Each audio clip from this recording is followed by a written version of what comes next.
먼저 대한민국의 부정선거 문제를 알리기 위해서 국내에서도 힘써주시고 또 현재는 워싱턴을 방문하고 계시는 자유와 혁신당 대표이신 황교안 대표님께서 줌으로 격려사를 진행해 주실 예정입니다. 큰 박수로 맞아주시기 바랍니다. 여러분 안녕하십니까? 반갑습니다. 황교안입니다. 자유와 혁신당 당 대표입니다. 오늘 부정선거에 대해서 의미 있는 토론회를 하게 된 것을 대단히 기쁘게 생각을 합니다. 부정선거는 팩트입니다. 누가 뭐래도 팩트입니다. 아무리 음모론이라고 떠들어도 팩트는 팩트입니다. 부정선거는 특히 2020년 이 문재인 정부 때 이후에 집중적으로 저질러졌습니다. 전자적 조작에 의한 부정선거도 이루어졌습니다. 우리가 이제 어, 인천에서 있었던 이런 여러 부정선거의 증거물들도 봤습니다만은 이것이 점점점 고도화돼서 이제는 먼저 설계하고 개표하는 이런 툴로 바뀌어버렸습니다. 이제는 정말 통계로도 설명할 수 없는 이런 부정선거들이 계속 이어져 오고 있습니다. 우리는 이것을 위해서 막기 위해서 계속 싸워왔습니다. 수정해왔고 선거 때마다 참관인단을 만들어서 참관을 하면서 지켜냈고 또 발견된 것은 국민들에게 고발을 했고 사법적으로도 고발 고소를 했고 또 이런 것도 국민에게 홍보하면서 장외 집회까지 열어왔었습니다. 이 결과 많은 변화가 생겨왔습니다. 그렇지만 아직 끝나지는 않았습니다. 지금 이 중요한 순간입니다. 어떻게 보면 이것을 끝장내느냐 아직 끝장내지 못하느냐는 중요한 순간에 서 있습니다. 이때에 오늘과 같은 선거 무효소송 진행 상황 발표와 검증 촉구 기자회견 회의를 갖게 된 것을 대단히 의미가 있게 생각합니다. 이 행사의 준비를 위해서 준비해 주신 위금숙 소장 등 여러분들에게 감사의 말씀을 드립니다. 그리고 뜻을 같이 주신 모든 분들에게도 감사의 말씀을 드립니다. 부정선거가 허용되면 대한민국에는 정말 미래가 없습니다. 우리가 뽑는 사람이 당선되는 게 아니라 선거 조작에 의해서 당선되기 때문에 이런 부정선거 세력들은 부정선거에 의해서 당선된 국회의원들은 국민의 눈치를 볼 곳이 없어요. 지금 우리 민주당 정부가 그렇지 않습니까? 지 멋대로 다 하고 있습니다. 그 결과는 독재로 가는 것이죠. 이것을 막기 위해서라도 우리는 부정선거를 반드시 잡아내야 되고 바로 세워야 된다. 이런 생각을 합니다. 이런 소중한 때 뜻을 모아주신 여러분들에게 다시 한번 감사를 드리고 제가 이것을 막기 위해서 자유와 혁신당을 만들었습니다. 자유와 혁신당은 반드시 부정선거를 막아내자. 그리고 그 뿌리가 된 반국가 세력들을 척결해내자. 이 일은 기성세대가 지금의 방식으로 해서는 안 된다. 청년들과 함께 해야 된다. 그래서 청년과 함께 이런 큰 세 가지의 기치를 가지고 창당을 했습니다. 우리는 말한 그대로 싸울 것입니다. 결국은 우리와 국민들이 원하던 이런 나라를 만들어 내고야 말 것입니다. 국민 여러분, 우리 힘들고 어려운 싸움을 하고 있습니다. 여러분들이 힘을 모아주시면 못할 일이 없습니다. 안 될 바가 없습니다. 함께해서 대한민국의 자유민주주의, 시장경제와 무너져가는 법치를 바로 세울 수 있는 큰 모멘텀이 되기를 바랍니다. 다시 한번 수고하신 모든 분들, 참석해 주신 모든 분들에게 감사의 말씀을 드립니다. 감사합니다. 감사합니다. 오늘 세미나는 국내 선거 무효 소송 현황을 점검하고 앞으로 우리가 나아가야 할 방향을 모색하는 자리라는 점을 말씀해 주셨습니다. 이제 본격적인 발표를 이어가도록 하겠습니다. 첫 번째 발표는 위금숙 박사님께서 해주실 텐데요. 오랫동안 대한민국 선거 시스템 문제를 연구하시고 알려주신 위금숙 박사님께서 준비해 주셨습니다. 저는 자유혁신의 부정선거개혁 특위 위원장 위금숙입니다. 저는 이제 4.10 총선 무효소송 진행 상황에 대해서 말씀드리도록 하겠습니다. 이 자리는 여기 앞에 보시는 것처럼 자유변호사협회, 그다음 선진변호사협회에 계신 여태까지 정말 애쓰셨던 박지원 변호사님, 노태우 변호사님, 이용진 변호사님, 관호영 변호사님 이렇게 같이 주관해주시고 있고요. 저는 이제 어떻게 하다 보니까 4.10 총선과 6.3 대선의 원고로 참여하게 됐고요. 특히 저는 오늘 말씀드릴 부분은 4.10 총선, 지금 1년도 넘었는데 아직까지 진행 중인 그 4.10 그 총선 무효소송 진행 상황에 대해서 말씀드리도록 하겠습니다. 저희가 이제 소송을 제기한 거는 2024년 5월에 제기를 했고요. 그 다음에 1차 준비 변론이 12월에 있었습니다.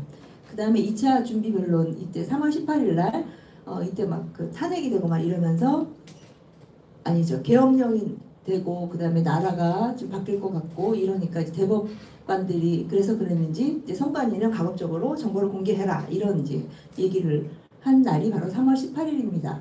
네, 그 다음부터 이제 대법원은 이제 저희에게 이제 성명 준비 명령 어떤 것을 피고에게 선관위에게 원하는지 이런 것을 작성해서 제출하라라고 해서 4월 1일 날 제출했고 저희는 이에 4월 23일 날 문서 제출 명령 그 11가지 분류로 해서 문서 제출 명령하고 전산 서버 등 검증 감정 그 신청서를 보냈습니다. 거의 70페이지 넘게 이렇게 그동안에 나왔던 문제들을 제기하면서 그것을 제출했고요.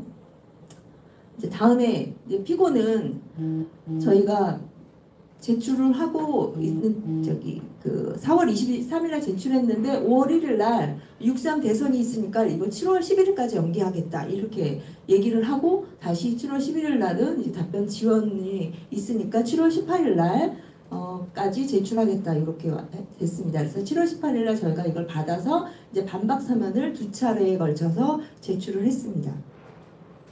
예, 저희가 이제 선관위에 문서 제출 명령 신청한 것은 가에서부터 타까지 예, 우리 그 투표용지 정규 투표용지를 사용했느냐부터 이제 선거인 명부에 정당한 그 선거인인지 여부를 검증할 수 있는 자료, 그 다음에 선거 통계 불일치했다 이거에 대한 해명 자료 이런 그동안에 제기됐던 이런 자료들 이런 것을 쭉 저희가 요청을 했습니다.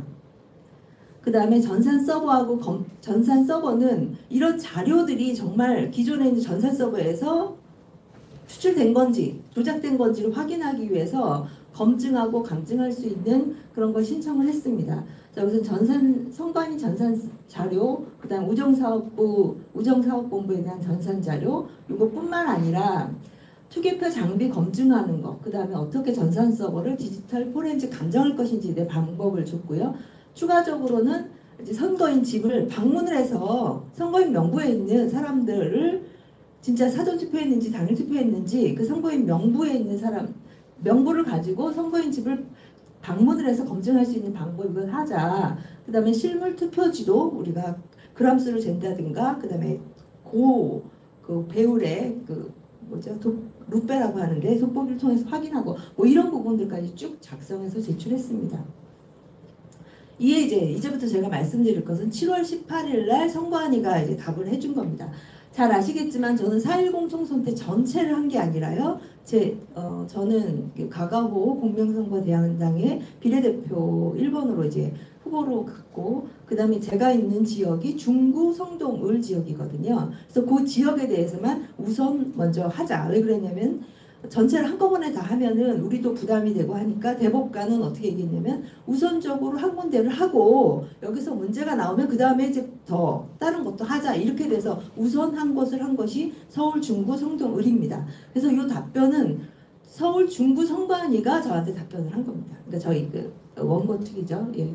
먼저 여기서는 선관위는 이제는 제가 말씀드린 건 중구 선관위 답변입니다. 선관위라고 얘기하는 건 중구 선관위 답변을 이제 말씀드리면 선관위는 실물 투표지만 그냥 검증하자. 숫자만 세자. 이렇게 지금 얘기를 하고 있습니다. 여기에 그 재검표, 그러니까 숫자만 세는데 그 외에 규격이나 재질이나 인쇄 방식 이런 거는 뭐 하지 말자. 예, 지난번에 그 21대 국회의원 선거 그 연수을 선거구에서도 했었는데 별로 문제가 발생되지 않았다. 이렇게 지금 얘기를 하고 있습니다. 그래서 필요하지 않다 이런 답변을 줬습니다. 근데 저희는 수량만 가지고 대조하자고 하는 것이 아니라 이미 저희가 방법을 오른쪽에 표처럼 얘기를 했거든요. 그 유형별로 그 조사를 하자. 유형이라고 하는 것은 이제 우편투표, 거소, 선상, 뭐 제외투표, 그 다음에 사전투표, 관내, 관외 등 해서 유형별로 해가지고 샘플링을 조사를 한 다음에 전자저울과 이제 마이크로미터, 그다음에 고배율 룩배, 광원 필터 뭐 이런 걸 통해서도 확인하자. 왜 그러냐면은 그 21대 그 무효 소송에서 나온 것이 이게 완전히 다른 프린터로 출력된 그런 투표지라고 저희는 의심했기 때문에 이번에도 그게 필요하다라고 지금 얘기를 했습니다. 그다음에 선관위에서는 전산자료 검증을 하는데 뭐 이제 우리는 전국을 다 이제 통합선거인 명부를 달라고 했는데 이제 여기에서는 중구 성동 의뢰 한정해서 하자 이렇게 이제 얘기를 했고요. 그다음에 사전투표를 잘 아시다시피 전산으로 관리를 하고 있거든요. 그래서 관리자에 대한 로그인, 그다음에 명령어에 대한 이력 관리 이걸 달라 그랬더니 이걸 답변한 사람이 전산에 대해서 문외한인가 접근 경로를 추적할 수 있는 그런 자료를 달라 했더니 이게 무슨 말인지 모르겠다. 그리고 접속 IP, 뭐 계정, 시간, 그다음 데이터베이스, 시스템 명령어 뭐 이런 것들을 이제 확인을 하려고 하면 전체 무관한 서버까지 다 조사할 수 있으니까 서버를 특정하라 뭐 이렇게 얘기했는데 이것은 본인들이 특정해야지 우리가 뭐 있는지 모르니까 뭐 하여튼 뭐 저희는 서버를 특정하면 이것이 하여튼 전산적으로 관리하는 모든 투표에 해당하는 부분이면 저희는 이거를 수용할 의향이 있습니다. 다음에는 저희가 데이터베이스를 추출하고 뭐 데이터를 바꾸고 하려면 이제 쿼리를 날리거든요. 그거는 이제 그 전산 용어인데 이제 그 지리문을 날려서 그 데이터베이스를 추출하고 뭐 인풋하고 업데이트하고 뭐 이런 건데 지금 데이터베이스 서버에는 이 쿼리를 실행한 로그가 없답니다. 네, 이런 게 없을 수가 없거든요. 왜냐면 DBMS 오라클을 썼다는 얘기는 이런 정보들이 다 있는데 이게 이제 확인할 수 없다. 근데 이 답을 한 것이 중구선관위라면 이 말을 할 수가 있어요. 왜냐하면 서버는 중앙선관위가 갖고 있기 때문에. 그래서 중앙선관위에게 그러면 이거를 제출하도록 해라. 그 다음에 시스템을 콜한 흔적, 시스템을 저기 명령으로 내릴 때 콜을 한 건데 이거 무슨 말인지 모르겠다는 거예요. 어쨌든 그 서버만 까면 우리가 다 이제 확인할 수 있으니까 이거는 저희가 확인할 수가 있고요. 그 다음에 검증 방법에 대해서도 제3의 검증 감정인을 선정한 후에 검증 감정인과 당사자가 협의하에 결정할 상황이다. 우리가 이렇게 제시했거든요. 이미 제3자의 믿을 만한 사람을 가지고 그러니까 검증 감정인 선정해서 우리가 추진하자 이렇게 했기 때문에 저희도 좋다. 이렇게 제3의 믿을 만한 검증 감정인을 선정한 다음에 추진하자. 이렇게 제시를 했고요. 이제부터는 이제 사전투표에 대한 부분인데요. 사전투표는 결론적으로 얘기해서 다 자료가 없답니다. 예, 이게 말이 안 되는 거죠. 일단 투표용지 발급을 하면 중앙 서버에서 그 단말기를 통해서 그 투표소에 그 투표용지를 발급하면 발급해라라는 명령도 있고 또 그다음에 그 신분증을 스캔하면 스캔한 정보도 있거든요. 이러면 시스템 로그가 다 있는데 여기 답변은 사전투표용지 발급 로그 없답니다. 예. 이게 말이 안 되죠. 그래서 저희는 이게 중앙 전산 서버에 있는 것 같으니 선관위한테 그러면은 제출 명령 요청을 해주십시오라고 대법원에 요청했습니다.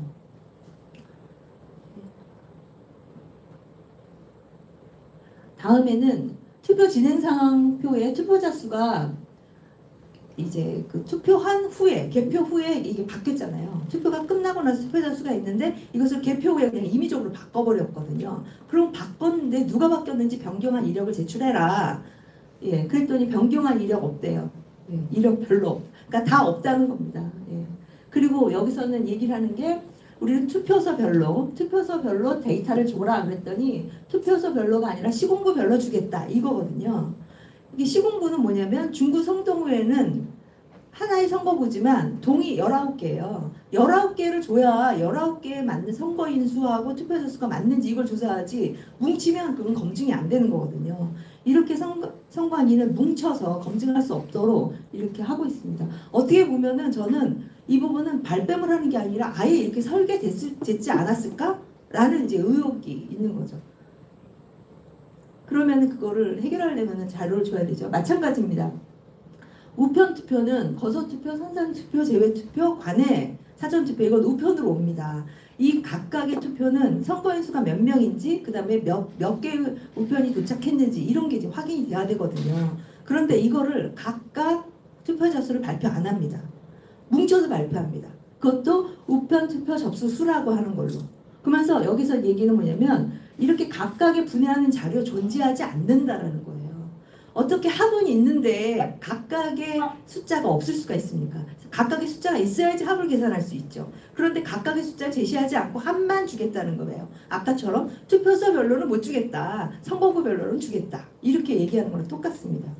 이거는 말이 안 되죠. 말이 안 되는 답을 이렇게 뻔뻔히 지금 하고 있는 겁니다. 우편투표 관리청에 맞춰 이것도 우편투표와 관련해서는 이제 우리들이 우편투표에 대해서 그냥 막연한 의심을 하고 있다. 그러니까 이건 줄 수가 없다. 그리고 이 부분에 대해서는 이제 우정사업본부에다 제출하라, 요구하라. 그래서 저희는 막연한 의심이 아니라 관내 사전투표하고 제외투표에 그 결과가 당일투표하고 너무 극명한 괴리가 있다. 그리고 우체국 안에서의 문제가 아니라 우체국에 몇 개를 줬는지, 그 다음에 우체국에서 선관위에게 몇 개 줬는지, 이거에 대한 데이터는 선관위가 갖고 있어야 되거든요. 이 자료를 달라. 그리고 만약에 그 내부적인 부분은 이제 우정사업본부를 통해서도 더 달라고 이제 저희는 요청했습니다. 그다음에 사전투표소 운영 장비, 그 사전투표 발급기가 있고, 그다음 모니터가 있고 막 이러잖아요. 이런 것도 제대로 운영이 되고 있는지 우리가 그 장비를 검증하겠다. 어제 그 검증하겠다고 얘기했더니 이거 그냥 받아들일 수 없다. 문제점이 뭔지 이제 추상적인 이유를 제시하고 있기 때문에 우리는 제출할 필요성을 인정하지 않는다. 이렇게 답변을 했습니다. 저희는 장비가 무결한지, 장비가 문제 없는지를 검증해야지 이 장비로 수행된 이 투표의 결과가 이제 정확하다, 신뢰를 가질 수 있다, 이렇게 얘기를 하는 거고, 사실 이거는 우리가 의혹을 제기하면 선관위가 낱낱이 국민들에게 알려줘야 되는 일이에요. 이걸 대법원 소송까지 가가지고 이렇게 한다는 게 정말 말이 안 되죠. 정말 퍼블릭 서번트의 역할을, 정말 종의 역할을 못하는, 그리고 본인들은 정말 왕인 것 같은, 세자를 만들어내는 왕인 것 같은 생각을 하고 있는 것 같습니다. 다음에는 이제 투표관리관의 그 개인 도장, 이거 정말 중요하잖아요. 법에서 이 무효 투표라고 정의된 것은 바로 투표관리관이 자신의 도장을 찍지 않은 투표용지로 투표하면 무효다, 이렇게 딱 되어 있거든요. 이 도장이 정말 중요한데, 그래서 이제 저희는 이번 선거에서 알고 있는 거죠. 그 선관위가 투표관리관, 사전투표관리관에게 그 자신의 도장을 제작하고, 그 다음에 제작 의뢰하고 이제 반납해서 폐기하는 거, 의뢰하는 동의서를 받은 걸 알거든요. 이걸 받았다는 것은 반납하는 도장을 줬다는 거예요. 자신의 도장은 집에 가져가는 도장이지 어떻게 반납하는 도장이 자신의 도장입니까? 그래서 이 부분에 대해서 그러면 투표관리관이 받았던 그 자료들, 투표관리관에게 받았던 제작 및 폐기 동의서, 이거를 제출해 달라. 그러니까 본인들은 없다고 하니까 우리가 이걸 요청을 했거든요. 투표관리관이 자신의 도장을 날인했는지 안 했는지 확인하는 자료를 줘라 그랬더니 그런 자료는 존재하지 않는다. 제출 불가하다. 그러니까 너 무슨 소리냐? 너네들은 동의서를 받았다. 동의서를 제출해라. 동의서를 받았다는 얘기는 개인 도장을 찍지 않았다. 반납하는 도장을 찍었다. 이런 거를 법원에서 입증할 수 있는 자료니까 이 부분에 대해서는 안 주는 것 같은데 저희 다시 요청했고요. 다음에는 선거인의 가가호 방문해서 검증하자. 저희가 이걸 요청했더니 뭐냐면 피선거권의 그 뭐를 침해할 수 있냐면 자유선거의 원칙을 침해할 수 있다. 피선거권에. 그러니까 그러면서 안 된다. 그 다음에 또 가가호라는 얘기를 가가호 공명선거대한단 그 사람들이 한다라는 생각으로 오해를 하더라고요. 아니다. 가가호는 그냥 집을 방문하다는 얘기고, 우리가 저기 제안했던 것은 원고인 추천하는 사람, 피고가 추천하는 사람 2인 1조로 해가지고 이제 상호 검증할 수 있도록 객관적으로 하자. 그 다음에 만약에 개인정보가 문제가 된다면 지자체 공무원 아니면 선관위 직원이 동행해서 그 개인정보를 본인이 갖고 있고 여기 그 방문하신 분들이 확인만 하자. 이런 식으로 개인정보에 대한 문제점도 없이 저희가 이거를 제안을 했던 겁니다. 그런데도 이건 안 된다. 이런 이게 답을 줬고요. 이 다음에는 선관위는 우리가 뭔가를 얘기를 하면은 다 우리가 오인했대요. 그리고 막 뒤집어 씌우는 그 선관위 특징을 그대로 이제 나타내고 있는 건데요. 우리가 정당한 선거인을 저기 확인할 수 있는 자료를 달라 그렇게 얘기를 하면서 문서 제출 명령서에다가 그 선거인 명부 달라고 얘기를 했거든요. 이때 이 사람들이 얘기하는 거는 21대는 고령, 그러니까 120세 이상이 있었지만 요번에 있다는 증거가 없다. 그러니까 그걸 줄 수 없다. 우리가 줘야지 그게 있는지를 확인하지. 21대에는 있었기 때문에 요번에 있을 수 있다라고 해서 저기 그 나이나 이런 걸 달라고 했더니 이걸 이제 안 주겠다라는 거고요. 그 다음에 이거는 명명백백 또 틀린 부분이 저희가 선거인 명부의 가장 기본적인 건 선거인 수잖아요. 선거인 수 자체가 이해할 수 없다. 선거인 국내 선거인하고 그 다음에 제외 선거인을 더하면 총 선거인인데 국내 선거인 수가 이상하게 차이가 난다. 개표 상황표하고 70명이 차이가 난다. 어떻게 선거인 수가 바뀌냐. 이거에 대해서 제 얘기를 했더니 우리가 틀렸다는 거예요. 잘못 알고 지금 이렇게 욕을 한다. 그래서 이 왼쪽에 있는 게 틀린 건데 정은 또 이걸 두 개를 구분을 했어요. 지역구에서는 70명이 줄어들고 비례대표는 70명이 늘어난 거 맞다. 그런데 우리가 잘못 알고 이제 70명 줄어든 거라고 좀 얘기하고 있다. 이렇게 이제 대법원에 제출했는데 이 표를 보시면 아시겠지만 지금 여기에 있는 여기 국내 선거인 수는 그대로예요. 이 표에 있는 대로 70명 줄어든 17만 7,492명이에요. 근데 정의라고 되어 있으면서 지역구가 17만 7,422명, 그 다음에 비례대표가 17만 7,492명, 92명 이런 식으로 나와서 제가 글씨가 잘 안 보이는데 지역구가 17만 7,422명 70명 줄어든 걸라고 이렇게 나와 있다는 거죠. 밑에 정의라고 하는 데이터는 통계표에 어디에도 없어요. 그런 통계표에 어디에도 없는 걸 갖고 지금 통계표에 있는 것 갖고 제시를 했더니 원고들이 사실을 오인하고 있다. 이런 식으로 답을 온 거죠. 그래서 저희가 아예 딱 이 표를 주고 봐라. 지금 통계표에 이렇게 표시가 돼 있다. 그런데 문제는 70명은 그럼 누구냐. 국내 선거인 수 중에서 비례대표 투표만 할 수 있는 사람, 지역구 투표할 수 없는 사람 도대체 누구냐. 이런 사람이 있을 수가 없거든요. 국내 선거인 수니까. 그런데 이런 부분에서 제가 좀 더 크게 만들어놨네요. 이게 5라고 되어 있는 부분이 총 선거인 수가 17만 7,850명이고 국내 선거인 수가 17만 7,492명이잖아요. 이게 지금 현재 표에 이렇게 나와 있다는 거죠. 그리고 정의라고 되어 있는 게 지역구 비례라고 이제 나눠서 제출하고 있는데 이거는 어디에도 없어요. 통계표. 공개하는 통계표에 어디에도 없는 거를 가지고 이제 법원에는 이렇게 제출했다는 거죠. 그래서 여러 가지 이제 그룹이 있는데 가나다라 그룹에서 답원에 해당하는 부분이거든요. 국내 선거인 중에서 지역구 투표권이 있는 사람, 그 다음에 비례 투표권이 있는 사람, 이 차이가 70명이에요. 그러면 과연 지역구 투표권은 없고 비례 투표권만 있는 국내 선거인 70명. 이건 근거 규정을 제시를 해야 되는 거잖아요. 왜냐면 외국에 계시는 제외 선거인들은 비례대표 투표권만 있으신 분은 있는데 국내 선거인 중에서 지역구 투표권이 있으신 지역구 투표권만 없는 사람, 비례대표 투표권만 있는 사람이 누구냐 이걸 제시해 달라고 저희는 요구를 했습니다. 다음에 또 거서 선상 제외 투표 이것도 우리가 또 오인하고 있다. 그리고 또 국외부재자 중에서도 국외부재자는 또 국내 선거인인데 외국에서 투표하는 사람이잖아요. 61명에 대한 표도 또 뭐 주셨더라고요. 근데 이것이 도대체 이 사람은 또 누구냐. 어쨌든 기준이나 이런 것이 근거 변명도 불명확하고 이런 부분 그대로 답을 해서 다시 저희가 질문을 했습니다. 다음에 투표용지 발급수, 투표자 수, 개표수 이 자료가 불일치해요.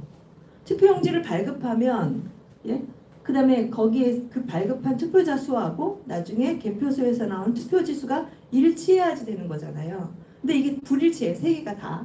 그래서 이거를 이제 질문을 했더니 이거는 자료 안 주겠다. 왜 그러냐면 미미하다는 거예요. 선거 결과에 영향을 미칠 수 없을 정도로 미미하다. 선거 무효의 사유에 해당하지 않아서 제출할 필요성을 인정하지 않는다. 항상 선거안위는 지금 이런 식으로 해서 미미한 수. 그러니까 숫자가 맞지 않다는 얘기는 그 중간에 뭔가 문제가 있다는 거거든요. 그런데 그 숫자가 결국 당락에 영향을 미치지 않는다라고 해서 이 자료를 제출하지 않는다는 거죠.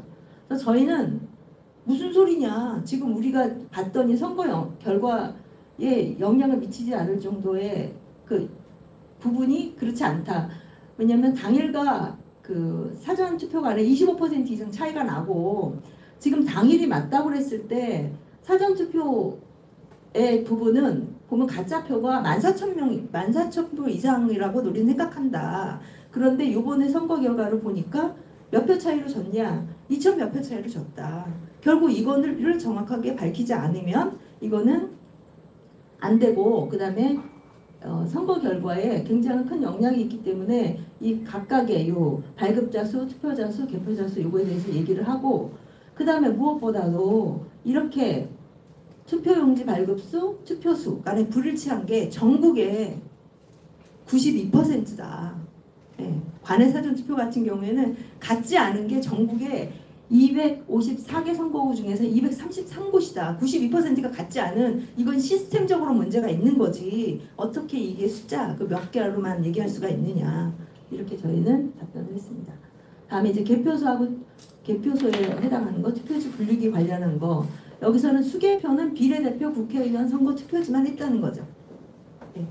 그러니까 지역구 선거는 수개표했다는 얘기는 없습니다. 수검표라는 얘기도 한 것도 없고요. 그 다음에 투표지 분류기에 대해서도 우리는 시뮬레이션을 지금 했잖아요. 개표일 전날에. 이것도 시뮬레이션 하자고 이제 얘기를 했는데 이거에 대해서는 답변이 없습니다. 그래서 답변을 하고 테스트도 해야 된다. 예. 그 다음에 여기서는 우리가 11개 분야에 140개의 질문을 했어요. 거기에 대답을 한 것은 뭐 10%, 20%밖에 대답을 안 했어요. 그 이유는 뭐냐, 투망식이다, 뭐 중복됐다, 뭐 이런 식으로 뭐 우리의 문서 제출 요구를 매도했는데 이거 선관위 잘못된 그 답변입니다. 그래서 저희가 이 사람들이 얘기하는 건 뭐냐면 전산망 구성도 이런 건 이제 비공개 사항이다. 그래서 제출할 수 없다. 그 다음에 뭐 아까도 얘기한 것처럼 제3의 전문가를 통해서 보안이 갖춰진 장소에서 비공개 검증 뭐 감정이 이루어진다 뭐 이렇게 얘기하는데 이미 우리는 얘기를 했거든요. 전체 절차에 대해서 정합성, 그 다음에 전산 시스템, 자동화 장비, 무결성 이거를 검토를 하려면 이거 다 봐야 되고 우리는 개인정보나 이런 것을 최소한으로 침해하는 그런 방법을 제시하고 그 다음에 보안을 보장하는 절차를 우리는 이미 제시를 했다. 그러니까 이제 우리가 원하는 모든 신청서에 대해서는 다 인용을 병합을 해서 이런 걸 다 할 수 있도록 볼 수 있도록 다시 문서 제출, 증거 보전 명령, 감정 명령, 그다음에 보호 명령 이런 것들을 발령해 주시기 바란다. 이렇게 저희는 답변을 했습니다. 이상에서 살펴본 것처럼 피고 측의 답변을 좀 요약을 해보면 실물 투표지 숫자만 세기를 원한다. 뭐 그다음에 그 품질 이런 거를 보기를 원치 않고 있고요. 제한된 환경에서 일부만 제출하겠다 이렇게 하고 있고 또 자료가 없다고 하는 것도 상당히 많습니다. 그 다음에 개별의 자료가 아니라 뭉친 값만 이제 공개를 하고 있고 특히 사전투표 관련해서는요. 그 다음에 선거인 집에 방문하는 거 검증 불가하다고 지금 얘기를 하고 있고요. 그 다음에 원고가 뭐 사실에 오인해서 했다 뭐 그러면서 제출을 거부하는 부분이 있는데 이렇게 뒤집어 씌우기 전략으로 저희에게 답을 하고 있고요. 그다음에 선거 결과에 영향이 미미하다. 근데 실제적으로는 그렇지 않다. 예. 그래서 저희 공개하지 않는 이유가 개인정보, 뭐 비공개 사항, 투망식이다, 뭐 이런 식으로 이제 얘기를 하고 있는데 저희는 이제 절차의 정합성과 전산 및 자동화 장비의 무결성 검증을 해서 이건 반드시 필요하다. 이렇게 저희는 피력을 하고 있습니다. 예, 이상은 4.10 총선 무효소송과 저희의 답변에 대해서 말씀드렸습니다. 감사합니다. 제 목소리 들리십니까?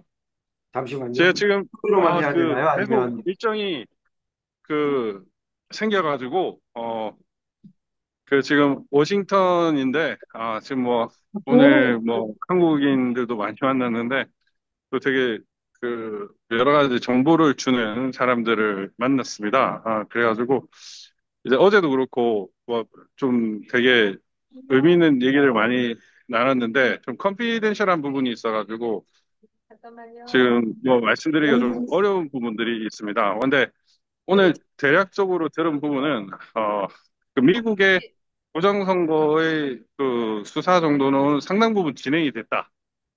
이런 내용을 좀 전해 들었고요.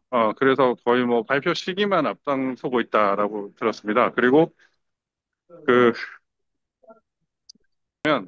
지금 한국이 인발부된 부분에 대한 얘기는 좀 공식적으로는 나오지 않는 것 같고, 뭐 예를 들면 대한항공이나 성남 린델 소송에서 있었던 성남 메시지나 이런 것들이 어, 많이 안 알려지고 있고, 그 부분에 대해서는 뭐 정보기관에서 교류가 안 되고 있는 것 같다라는 생각이 들었습니다. 그래서 미국의 부정선거 발표는 좀 진행이 되고 있고 그게 이제 시급을 다투는 문제가 되고 있고 뭐 트럼프가 어느 시점에 할 부분인지 그리고 미국의 부정선거가 한국에 전달될 그런 일들이 좀 이제 머지않았다 이런 판단이 들었고요.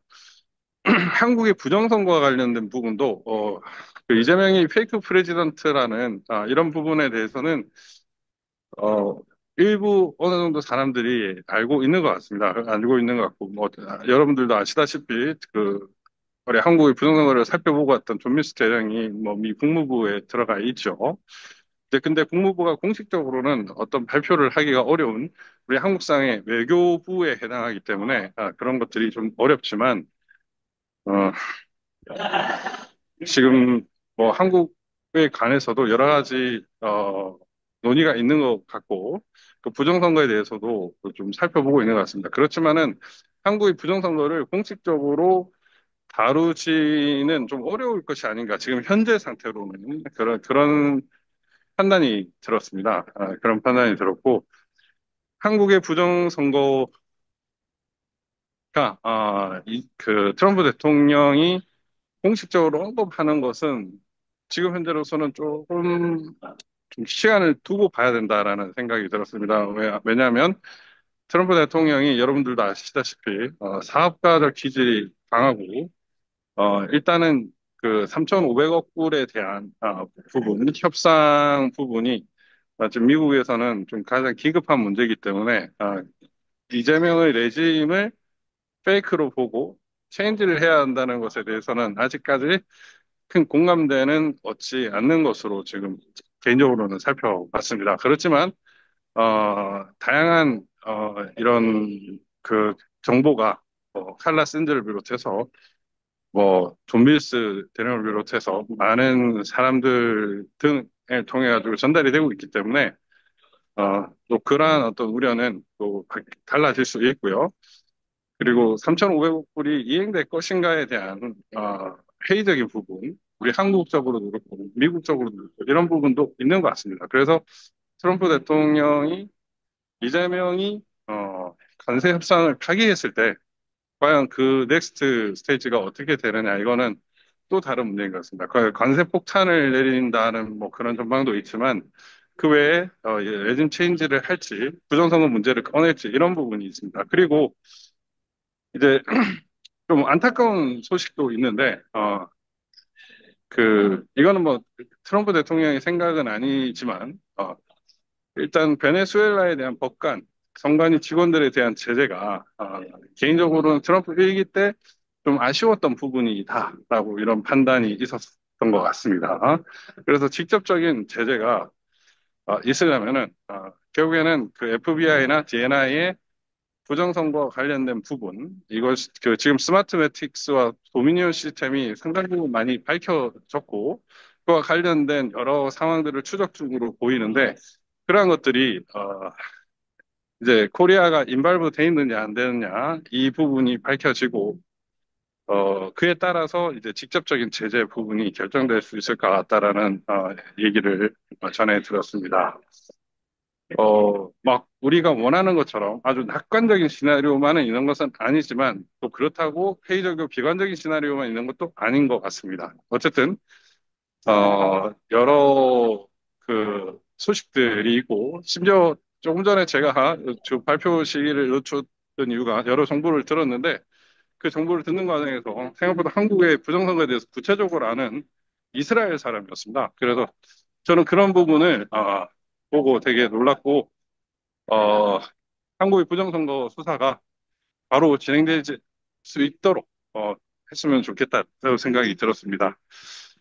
계속 그 바쁜 일정이 있어가지고 제가 이렇게 밖에 참여를 못하는 걸 너무 죄송스럽게 생각하고 뭐 이것도 외교라면 외교인데 열심히 외교 활동하고 우리 자유대한민국을 바로 세우기 위해서 열심히 하도록 하겠습니다.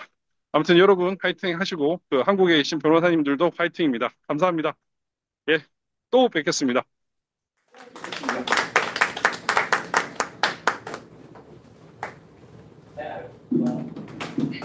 네, 감사합니다.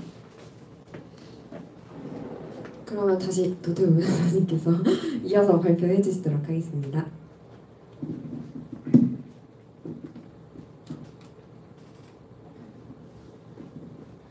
네.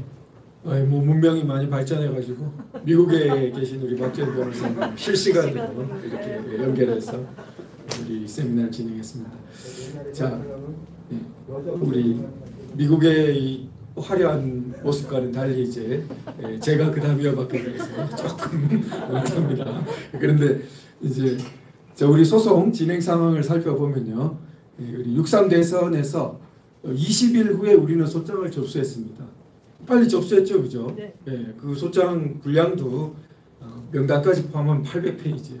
증거까지 해가지고 이렇게 냈는데, 저희 상황을 보시면은 그 다음에 7월 3일날 보충 저희가 증거도 내고, 그 다음에 7월 14일날 밑에서 둘째 줄 보면은 준비서면이라고 냈는데, 저것은 이름은 준비서면인데 사실은 그 대면 검증에 관련된 그러한 부분을 주장하고 빨리 받아들여 달라라는 그러한 준비서면입니다. 그래서 대면 검증을 그때 벌써 요구를 했고요.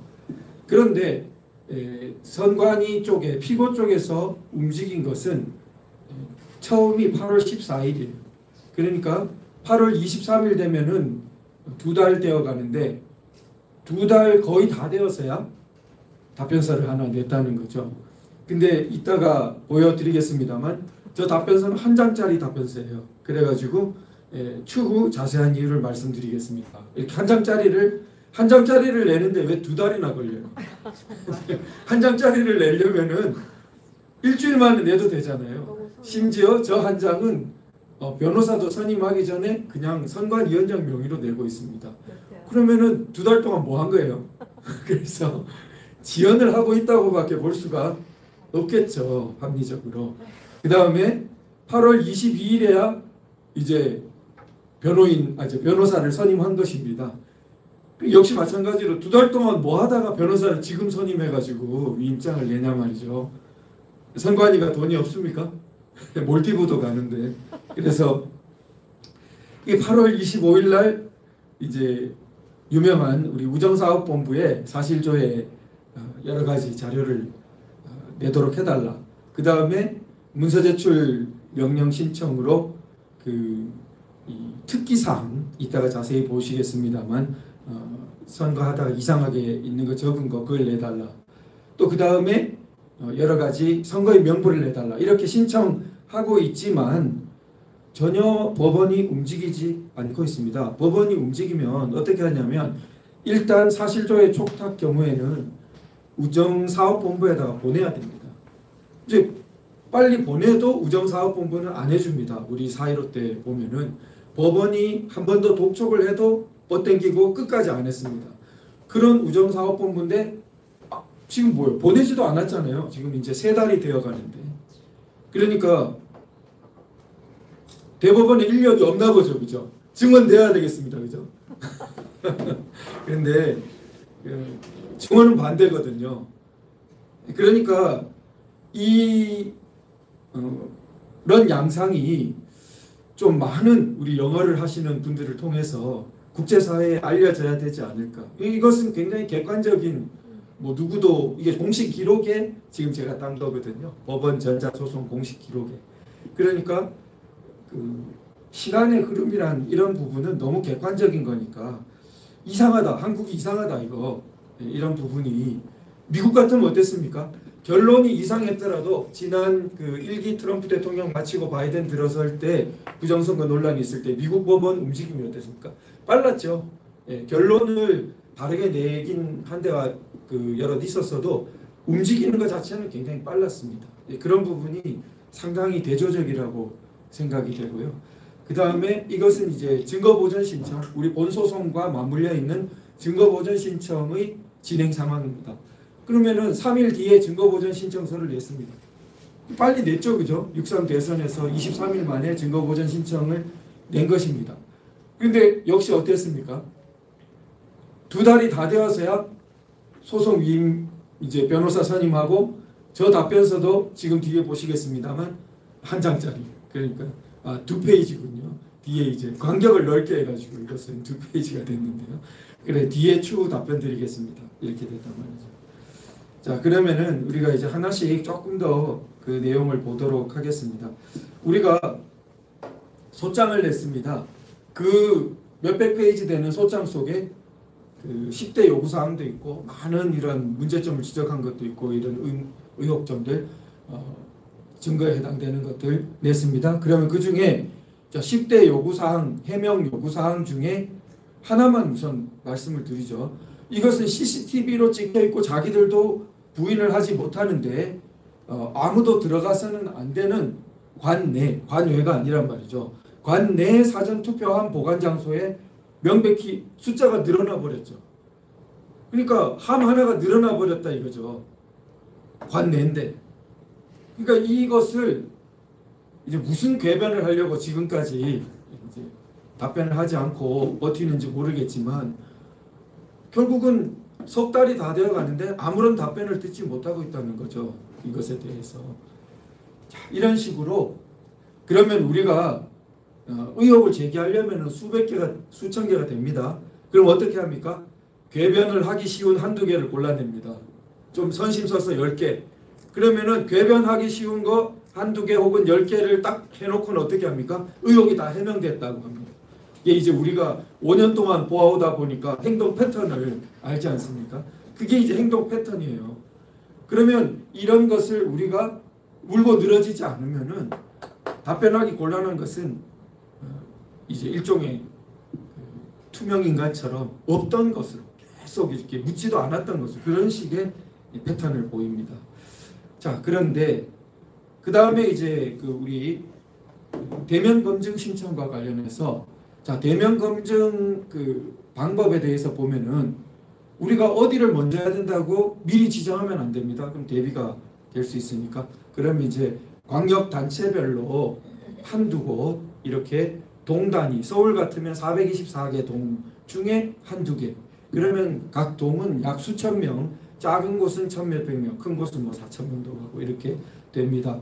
그러면은 그 동을 무작위로 한두 개를 찍어가지고 그러면 찍자마자 바로 정하면은 바로 그날 종이 선거 명부 당일 투표에 가보면 우리 종이 선거 명부가 다 비치되어 있지 않습니까? 보관하고 있겠죠. 지금 설마 폐기했다고 말할 수 없겠죠. 선거 소송이 걸려 있는데. 자, 그러면은 거기에는 당일 투표를 한 사람들의 수많은 서명이 있기 때문에 제일 위조하기 어려운 것 중에 한 자료입니다.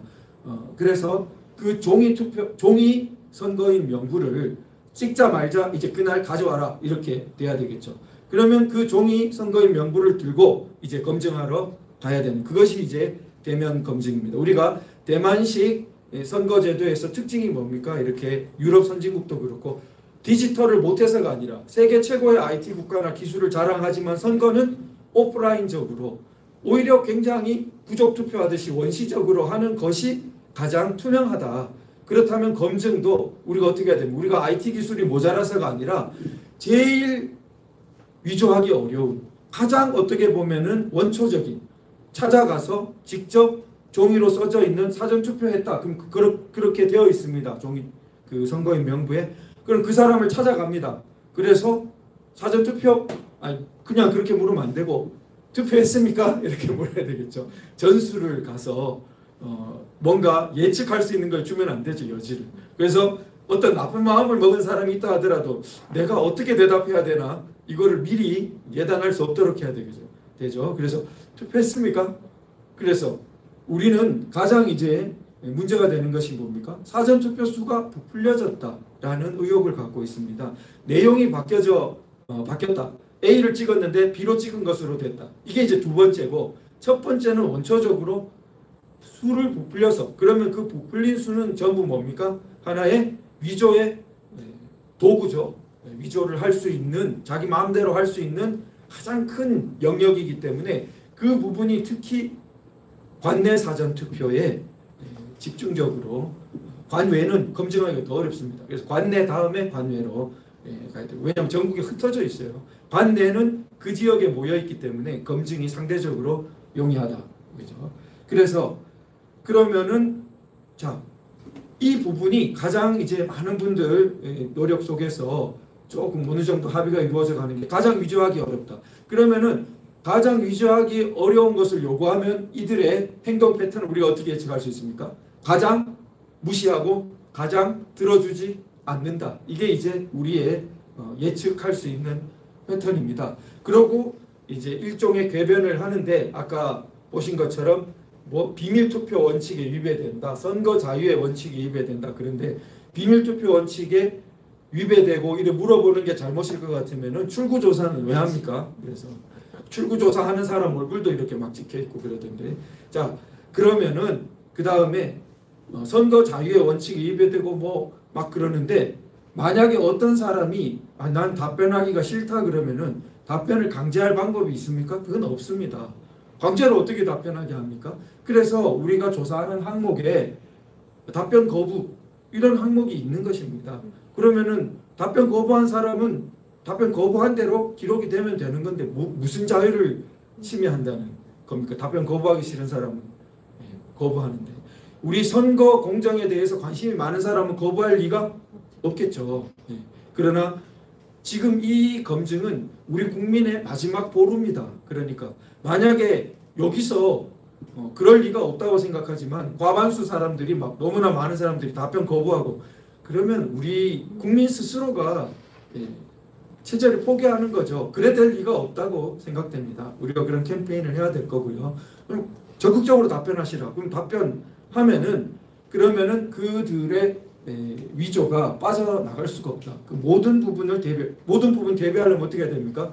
무작위로 있는 지금 어디를 할지 모르는데 누구를 데리고 자기가 대비를 할 수가 있습니까? 그래서 그런 부분 대비하면 좋아요. 대비하다가 녹취 하나 떠가지고 이제 전국적인 사건으로 그렇게 되기를 바랍니다. 자, 그래서 이것이 강한 압박이 이렇게 들어가야 되고, 종이 선거인 명부를 받으면 그때부터 조사도 되고, 종이 선거인 명부에 우리 조사할 것도 많고, 그 다음 바로 대면 검증으로 가서 되고, 어떤 분이 이제 이걸 하면 우리 이제 자원봉사가 필요하니까 좀 이렇게 불순한 의도를 가진 사람이 자원봉사를 신청해 가지고 왜곡하면 어떡하냐 이렇게 이제 우려를 하십니다. 대체로 2인 1조로 우리 측이라 하더라도 조를 이뤄서 가는 것이 좋습니다. 왜냐하면 혼자 있으면 화장실도 못 가잖아요. 이거 지금 조사하고 있는 게 어떻게 훼손 이렇게 왜곡될지도 모르는데, 그래서 조를 짜가지고 가는 게 좋고, 그 다음에 전체를 미리 그 규칙으로 전체 체증 영상을 뜨는 거죠. 개인 정보를 위해서 이렇게 얼굴 같은 것은 안 나오게, 발 같은 것이 나오게 해서 전체 체증 영상 소리는 나오게. 그것이 서로 좋습니다. 왜곡이 안 되니까. 그래서 전체 체증 영상을 뜨도록 하고 이렇게 하면 그런 부분에서 최대한 우리가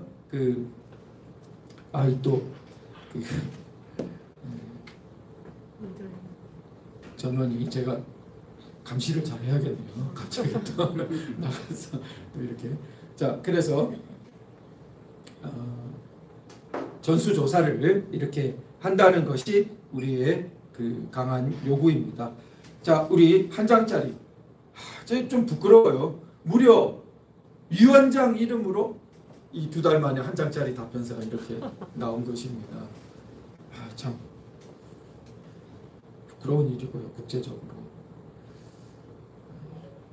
그리고 이제 그 다음에 소송위임장이 들어온 것입니다.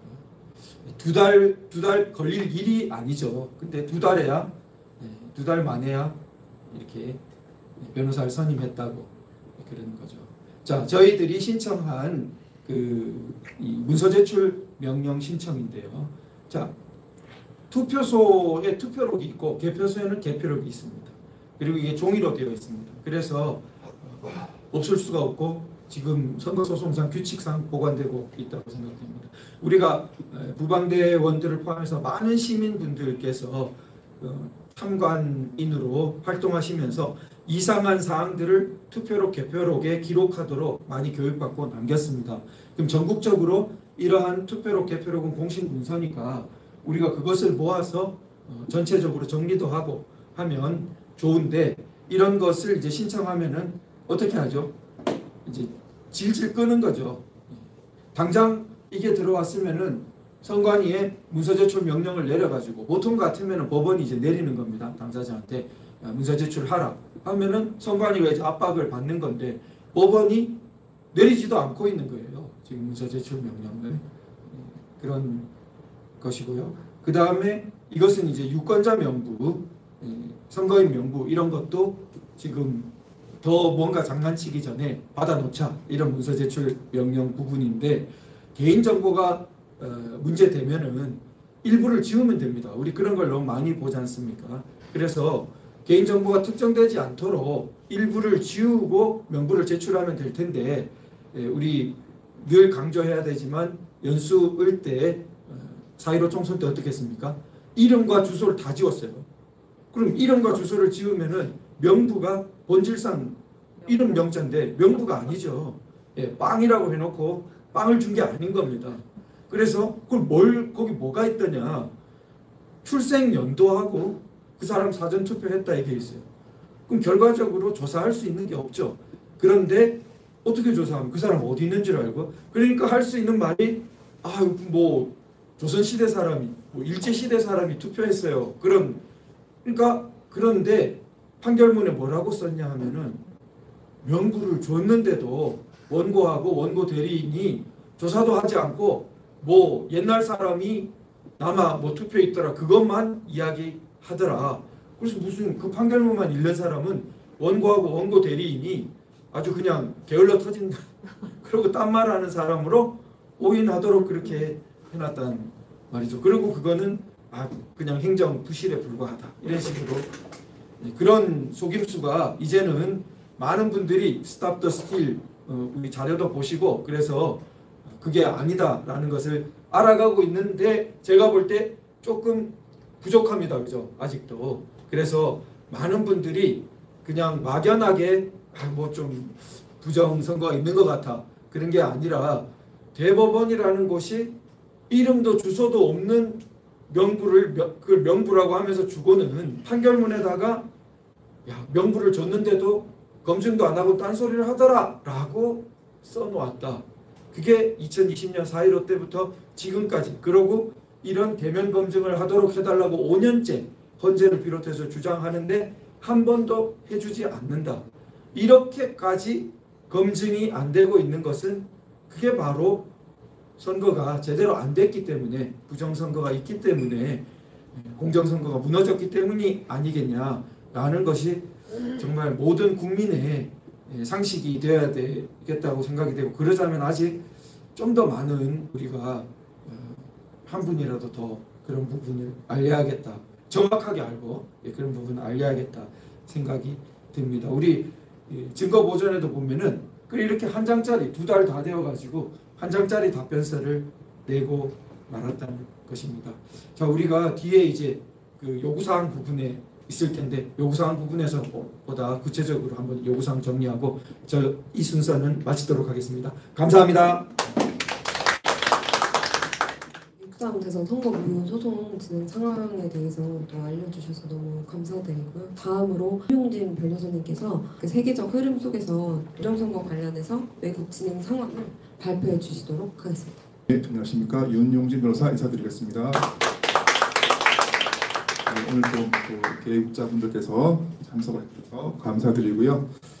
지금 나라가 굉장히 지금 중요한 기로에 서 있는 것 같습니다. 아까 보셨지만 박주현 변호사와 황교안 대표님과 박주현 변호사가 미국에 지금 거의 뭐 후국의 특사처럼 가서 지금 한국의 상황을 잘 전달하고 있는 것으로 알고 있고, 저도 미국 그 고위층 인사들을 만나면은 박주현 변호사한테 꼭 좀 전해달라고 한 말들이 있습니다. 그런 내용들까지 포함해서 잠깐 설명을 드리겠습니다. 트럼프 정부의 미국 내 조작 선거 조사 내지는 수사 현황, 그리고 미국이 해외 조작 선거 국가에 대해서 조치를 한 적이 있는지, 있다면 어떤 조치를 했는지, 그 결과는 어떠했는지, 그리고 현재 외국의 조작 선거에 대해서 어떤 조치를 하는 것이 있는지, 그 실제적인 사례들을 간단하게 말씀을 드리겠습니다. 왜? 우리나라에 거기서 우리가 많은 시사점을 얻어야 되기 때문이죠. 그 시사점을 바탕으로 우리가 어떻게 효율적으로 투쟁을 해서 나라를 구할지 그 전략을 세워야 된다라는 것이기 때문입니다. 첫 번째, 트럼프 정부의 미국 내 조작 선거 수사, 조사 현황에 대해서는 박주현 변호사가 또 지금 생생하게 말씀을 하셨기 때문에 간단하게 개요 정도로 말씀드리겠습니다. 다들 아시겠지만 이제 얼마 전에 트럼프 대통령께서 행정 명령을 발령하셨죠. 뭐냐면은 미국 선거가 정말 믿기지 않을 정도로 개판이라는 것도 아시죠? 아니, 유권자가 맞는지를 확인을 하고 투표를 하는 것이 너무나 당연한데 확인을 하지 않고, 심지어 확인하면은 오히려 그 확인하려는 사람을 제재하는 그런 정말 믿기지 않는 일이 벌어지고 있었다는 것을 잘 아실 것입니다. 그래서 트럼프 대통령께서 내년 하원 중요한 하원 의원 선거를 앞두고 이 점을 반드시 바로잡아야 되겠다. 외국의 불법 체류자들이 와서 아니 주권 투표할 권리도 없는 사람들이 막 투표를 해요. 그거를 방치해서 되겠습니까? 그런 부분에서 위기의식을 중대한 그런 상황이라는 것을 인식하시고 행정명령을 발동하셨고, 행정명령의 주요 핵심적인 내용은 그거죠. 그러니까 이제 아니 네가 투표를 하려면은 이 투표권이 있는지를 좀 최소한 확인을 해야겠다라는 부분이죠. 너무나 당연한 것인데 당연한 것이 아닌 우리가 참 희한한 세상에 살고 있다라는 말씀을 드리겠습니다. 어이가 없습니다. 자, 그래서 이제 과거에 2020년 대선이라든지 이런 부분에 대해서 부정이 있었는지를 확인하기 위해서 트럼프 정부에서 유권자 명부를 줘봐라 라고 요구하고 있습니다. 대조를 해야 되니까 외국인들이 권한 없이 투표를 한 것은 아닌지. 근데 이제 또 민주당 측 인사들은 또 거부를 하고 있죠. 여기를 제대로 해야지 이제 수사가 단초가 되겠죠. 트럼프 유권자와 이민자 정보 대조로 부정투표 불법 공공혜택 대대적 추적을 한다. 그리고 유권자 정보를 전부 내놔라라고 하고 있다라는 것입니다. 미국 법무부가 전주 선거 자료를 전면적으로 요구하고 있다. 이렇게 보듯이 트럼프 대통령께서 이 부정선거를 밝히겠다라는 의지는 확고한 것으로 보입니다. 왜? 내년 하원 선거에서 이겨야만 하는데 이기려면 어떻게 해야 됩니까? 이 조작 선거를 막아야 되지 않겠습니까? 너무나 당연한 수순입니다. 이거 없이는 하원 선거 이길 수 없죠. 자, 그래서 또 특검 요구를 했습니다. 2025년 6월 22일 날 특검을 실시하자라고 요구를 했고, 캐시 파텔 FBI 국장이 또 공개했죠. 중국 유학생들이 불법적으로 투표를 했다. 우리 이번에 선거에서도 비슷한 의혹이 많이 나왔죠. 똑같은 현상이 벌어지고 있는 것입니다. 중국인들이 위조 신분증으로 우편 투표 조작을 시도했다. 이런 부분들 많이 진행되고 있고, 또 더 최근 소식은 박주원 변호사가 또 입국을 다시 또 귀국을 하면은 생생하게 들려주지 않을까 싶습니다. 자, 두 번째 중요한 부분인데 트럼프 행정부의 외국 조작 선거 국가에 대한 조치 현황을 여기서 우리가 시사점을 얻어야 되겠다. 우리가 어떻게 해야지 성공할 수 있을지, 효율적으로 투쟁을 해서 성공할 수 있을지 시사점을 얻어야 되겠다라는 측면에서 살펴보겠습니다. 또 많이 아시겠지만 외국의 주요한 조작 선거 국가 많습니다. 사실은 뭐 많아요. 많은데 주요한 국가는 뭐 베네수엘라, 볼리비아, 니카라과, 벨라루스, 키르기스탄 그 외에도 많죠. 뭐 이란도 있고 뭐 이라크도 있고 많습니다. 많은 오늘은 요 나라들 위주로 미국이 적극적으로 개입을 했던 나라들을 위주로 살펴보겠습니다. 이 볼리비아가 참 이게 많은 시사점을 주고 있는데요. 볼리비아, 모랄레스, 도덕관념이 없는 모랄레스가 지금 2019년도에 부정선거를 저질렀다가 사임을 하는 사태가 있었습니다. 보시면 아시겠지만 국제선거감시단이 나오죠. 이 당시에 미주기구라고 있습니다. OAS라고 북미와 남미 국가들 35개 국가의 이제 그 연합체죠. EU나 아세안 같은 그런 조직인데 여기서 선거감시단을 발견을 했고 그 선거감시단에서 이것은 조작이다. 개표 조작이다. 이게 박빙으로 개표 결과가 가가지고 결선 투표를 가야 되는 상황이었는데 갑자기 개표를 중단하고 24시간 후에 개표 결과를 얘기했는데 10% 이상 차이가 나서 결선 투표를 할 필요가 없다라고 엉터리 결과가 나온 겁니다. 그것이 바로 명백한 조작이었다라는 그게 나와가지고 전 국민들이 또 걸기를 해가지고 이렇게 사임을 했죠.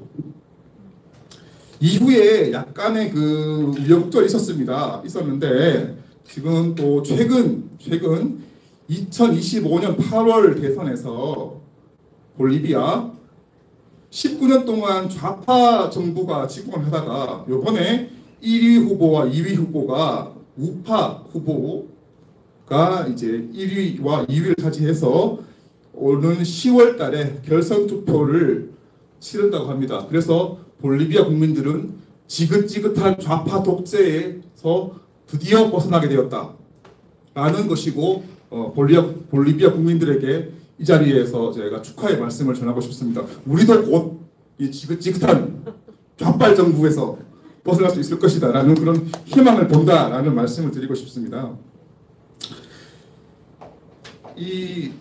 여기서 여기 나오죠.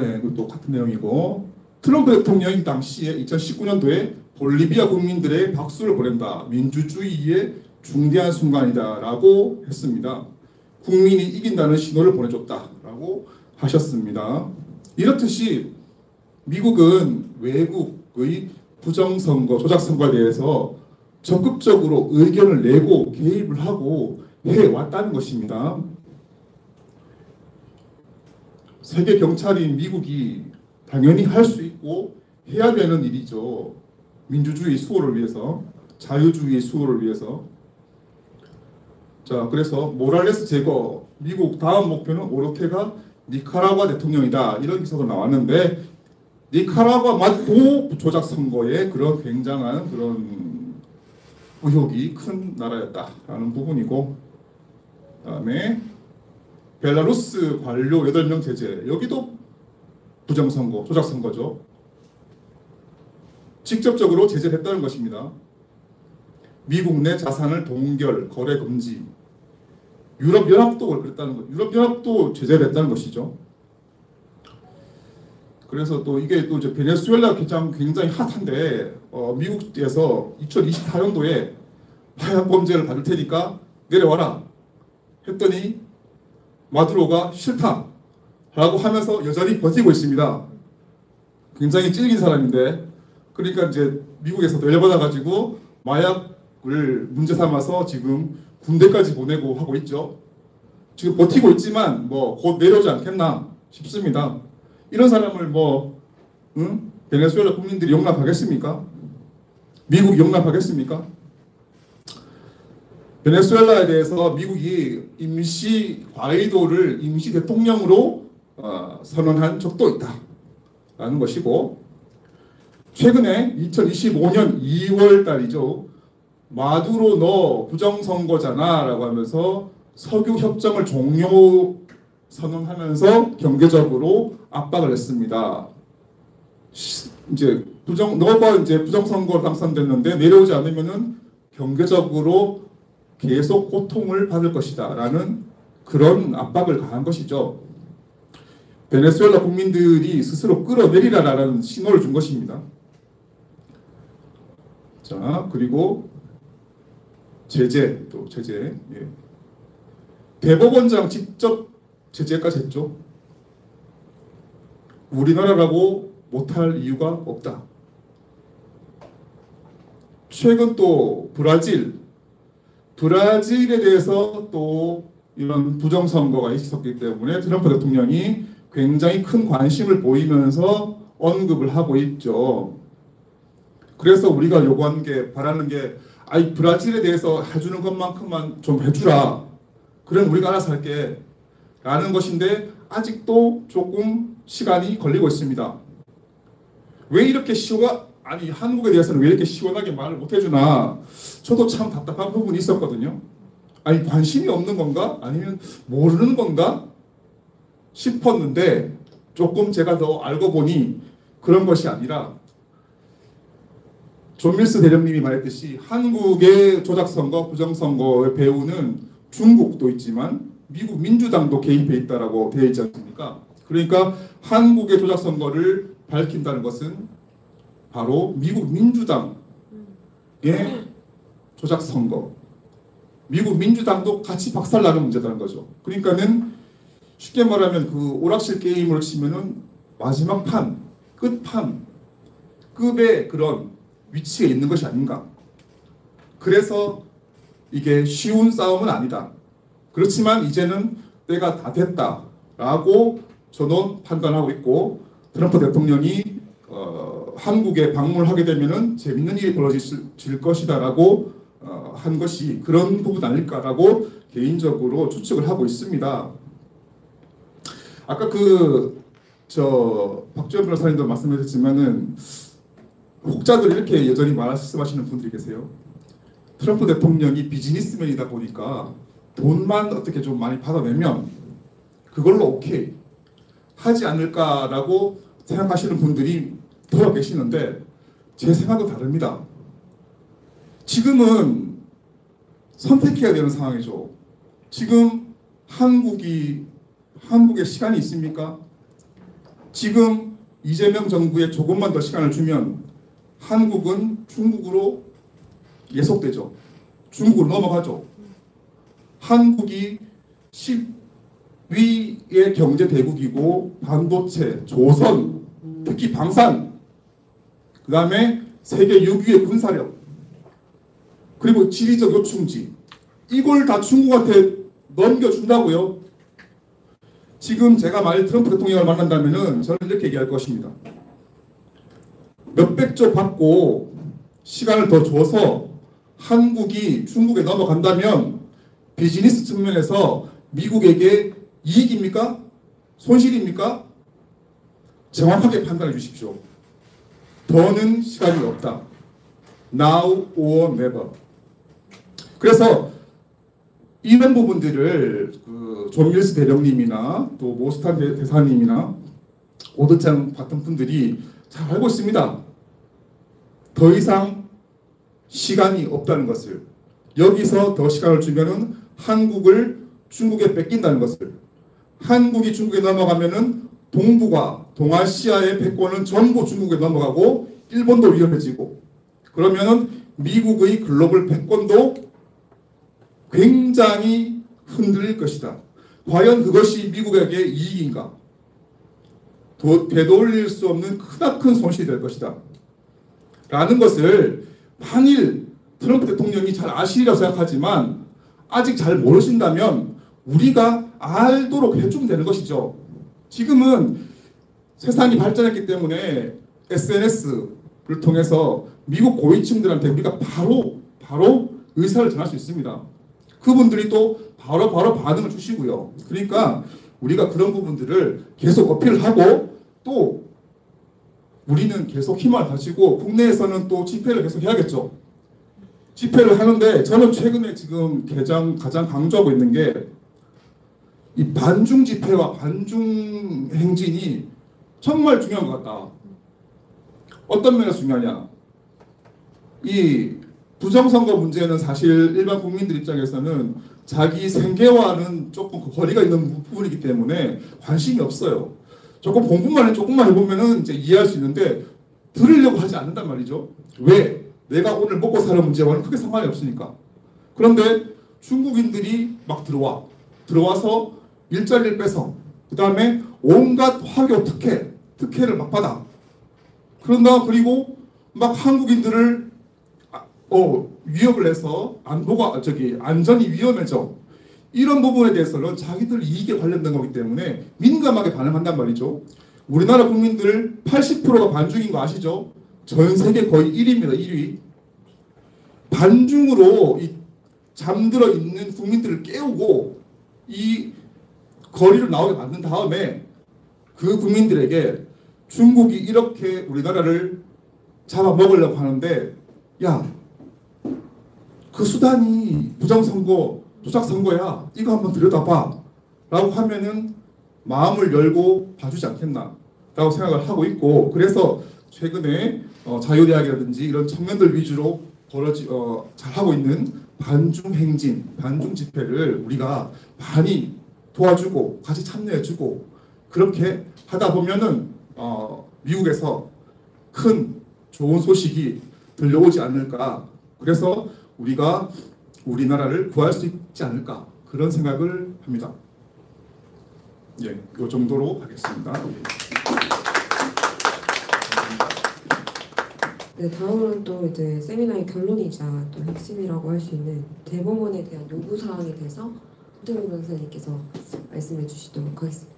네, 안녕하십니까. 원래 권호영 변호사님께서 맡아주시기로 했는데 오늘 사정이 생기셔서 제가 대신 조금 말씀드리겠습니다. 자, 우리 그럼 이제 요구 사항이 뭐냐? 오늘 이제 기자회견 오후에 있을 때 이 부분 이제 대법원에 오늘 주최 단체하고 여러 시민분들 명의로 해서 이제 진정서 형태로 요구 사항을 제출할 텐데요. 자, 그럼 첫째로 180일 기한이 있지 않습니까? 4번을 보시면은 180일 기한이 소재기 우리 6월 23일부터 계산을 제가 해보니까 12월 20일이 됩니다. 그러면 12월 20일까지 법상으로 판결을 선고하게 되어 있는 거죠. 그것이 우선 첫 번째 지켜져야겠죠. 판결 선고가 법대로 180일에 돼야 되겠다. 자, 그 다음에 그렇게 하기 위해서는 우선 변론 기일을 빨리 지정했어야 되는데 안 하고 있죠. 그러니까 제가 당장 내일 지정하라 이렇게 하지 않았습니다. 그러니까 10월 1일이 되면 10월 1 그러면 100일째예요. 벌써 반도 다 넘어가지고 180일 중에 무려 100일째 되는 날이 10월 1일인데 그럼 최소한 10월 1일 전에는 자 변론 기일은 언제다 이렇게 정해야 되지 않겠냐라는 것입니다. 자, 변론 기일을 정하면은 정한다면서 2달 뒤로 정하고 막 이렇게 하면 안 되겠죠. 변론 기일 이제 이렇게 180일 내에 선고해야 되는데 그러면은 10월 20일까지 그 안에는 그럼 벌써 3분의 2가 가버립니다. 120일. 그 안에는 변론 기일을 열어야죠. 자, 그럼 열면은 그 다음에 응급하게 이제 대면조사 검증을 기일을 열어가지고 이제 정하거든요. 대면조사 검증을 이제 날짜도 정하고 딱 그렇게 해야겠죠. 그렇게 해서 12월 20일까지 판결을 선고하라. 이것이 이제 요구사항이고 그러자면은 증거 보존도 즉시 실행이 돼야 될 거고 낸 지가 언제입니까? 증거 보존을 지금까지 하지 않고 그리고 이제 하지 않는다는 것이 벌써 뭔가 준비를 하는 거냐? 수상한 거죠. 자, 그 다음에 선관위에 대한 문서 제출 명령 빨리 하고 이행이 돼야겠죠. 우정사업본부에 대한 사실조회도 즉시 발송하고 회신이 돼야 될 겁니다. 재검표는 이러한 대면조사, 문서 제출 명령 그리고 우정 이 사실조회 이런 것들이 이행된 다음에 그리고 신속히 재검표로 그렇게 이제 그 요구사항을 잡고 있습니다. 우리 앞에서도 말씀하셨지만 그 국회의원들은 곧 이제 국정감사 기간이 다가오는데 온갖 국가기관과 모든 사람을 불러서 자신이 이제 감사한다고 그럽니다. 뭐 행정부는 선출된 권력 운운하면서 자신이 선출됐으니까 대법원이든 뭐든 헌법재판소든 모든 인명기관은 발 아래 있다는 식으로 합니다. 그러나 정작 사실 자신들이 뽑혔다고 하는 그 선거는 감사된 적이 없습니다. 그러니까 남은 다 감사하면서 자기는 감사받은 적이 없단 말이죠. 자신에게 그 권한이 있다고 주장하는 그 권한의 근거가 감사되지 않은 거예요. 그러면 결국 국민들은 혹은 감사를 당하는 사람들은 억척이 없는 일인 거죠. 감사를 할 권한이 있는지가 제대로 감사되지 않은 사람들이 감사권을 주장하면서 지금 뒤집어 놓는 것입니다. 그렇다면은 선거가 있으면 선진국은 샘플해서 사후감사가 자동으로 이루어지는 것이 가장 선진국의 선거 형태입니다. 우리 지금 일정 규모 이상의 기업들은 공시 의무가 있어서 의무적으로 회계감사를 받습니다. 그러면 그런 모든 곳의 위험과 여러 가지 어떤 중요성보다 이 선거가 못해서 이렇게 지금 진행되고 있습니까?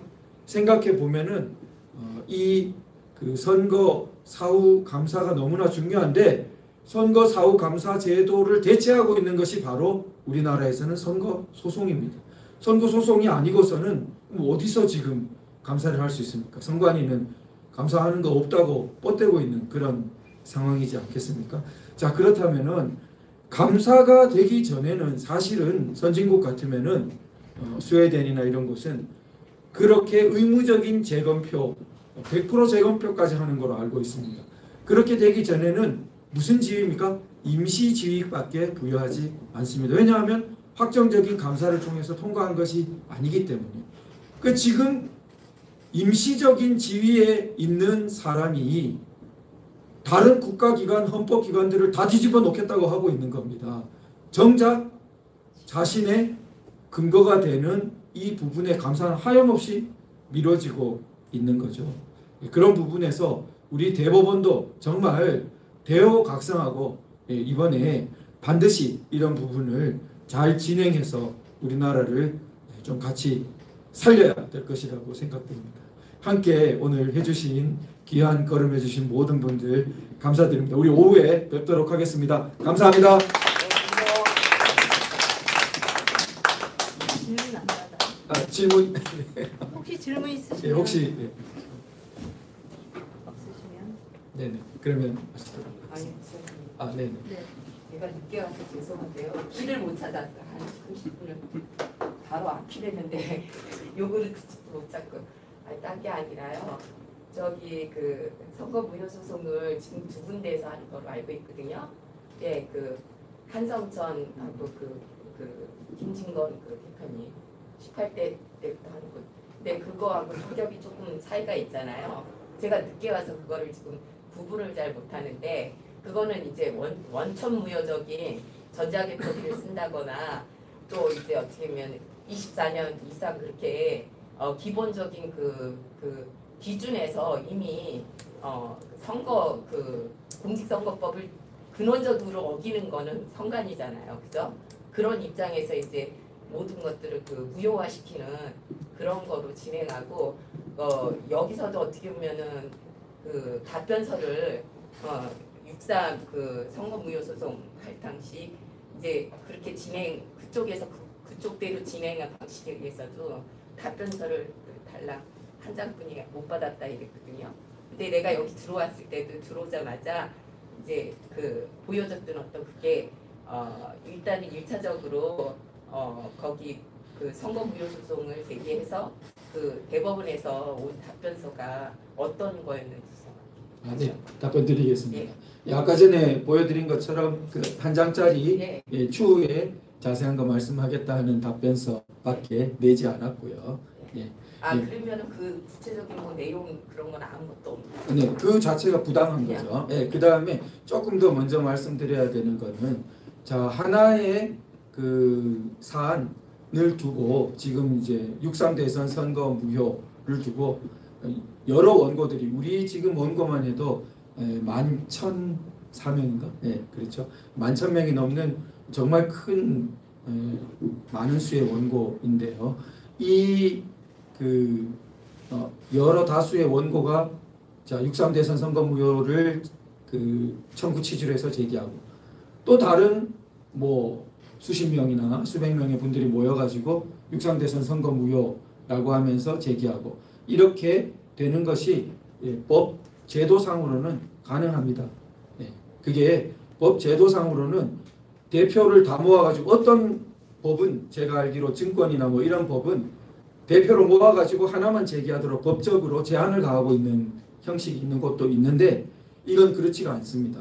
그래서 이 일군의 원고들이 6.3 대선 선거 무효를 제기하고 또 다른 사람들이 연락이 됐건 안 됐건 또 이렇게 모여서 제기하고 이것은 그냥 법상으로는 허용된 것입니다. 근데 그 내의 청구 취지는 제가 알기로는 같습니다. 왜냐하면은 6.3 대선 선거 무효라고 하면은 6.3 대선 선거 무효지 6.3 대선 선거 무효 외에 달리 갈 수가 없습니다.